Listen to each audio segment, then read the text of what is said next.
And welcome back. It's time now for our white flag laps. And first up from PRN and NASCAR.com and other places, including the Rusty Wallace Fan Club, it's Alan Cavanna. One of the 75 best NASCAR drivers of all time. But that's for another subject. I just want to make sure that Toyota teams and Ford teams are listening. This is an important stretch. If we learned anything in this first part of the NASCAR season, it's that Chevy and Hendrick have a lot of speed. They are collecting the wins. They are taking those playoff spots, and they are doing it early with points and stage wins. This stretch of Bristol, Toyota, you did well getting a win there. Martinsville, Talladega, Dover, not necessarily the high-speed intermediate tracks where the Hendrick Chevys are succeeding right now. You have to take advantage of this opportunity over the next few weeks. Fans of those drivers really need to see them get their victories, because if it's anything like the beginning of the year, the HMS cars are going to run away with this season. So it's one thing to have speed and get wins. It's another to seize opportunity. Bristol, Martinsville, Talladega, those are three tracks where Ford and Toyota can seize opportunity over the next few weeks and kind of stack up their stats before the Chevys take over again. All right. We'll see if they can deliver. I want to celebrate one of those Toyota drivers. Christopher Bell won on the dirt at Bristol, as we've talked about.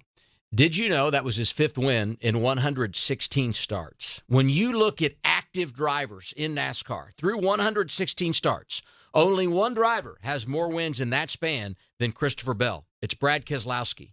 Kevin Harvick had 4 through 116. Kyle Busch had 4. Denny Hamlin had 4. Tyler Reddick, also an active driver, another young driver in the Toyota camp, has 4 through 116 starts. It speaks to what Christopher Bell is capable of. And when you look at the youth movement in NASCAR, there's a lot to like about Chevrolet.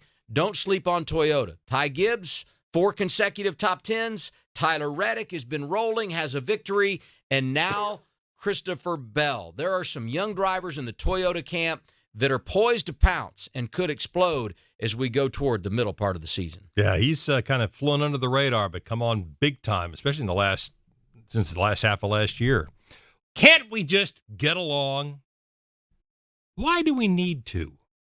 I continue to be floored by the outcry when drivers get mad at one another and bang fenders and then complain about each other over their radios.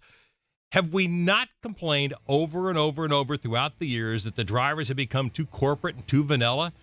We in the media are always looking for interesting storylines, so why, after a little tete-a-tete between drivers, is the first question they're asked the next week, have you guys talked yet?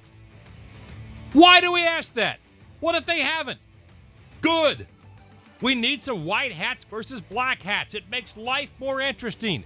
These guys have memories like elephants. With another short track looming this week, chances are we will see more tempers flare.